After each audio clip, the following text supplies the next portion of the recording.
Hello everyone and welcome back to the channel, and today I'm going to walk you through how I'm going to do a quick review of Capsule CRM.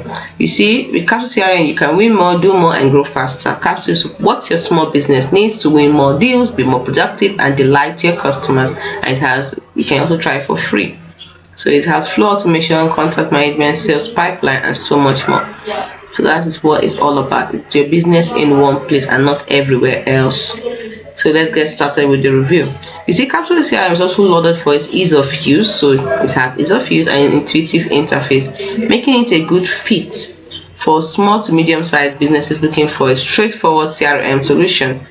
Users frequently highlight its strong contact and sales pipeline management features, as well as its affordable pricing, including a usable free tier for very small teams. And then, for very small teams, the integration with popular tools like Google Workspace actually, it has a great integration as you can see it here. So we have Google Workspace and Zero are also seen as significant pluses.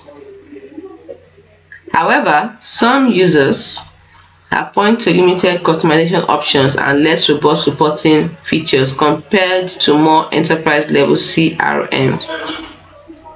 While email support is generally well regarded, the lack of built-in phone support is a drawback for some. The free plan, while available, also has limitations in terms of contacts and storage. So that is a quick review of the Capsule CRM, the pros and the cons. Hope you found this video helpful.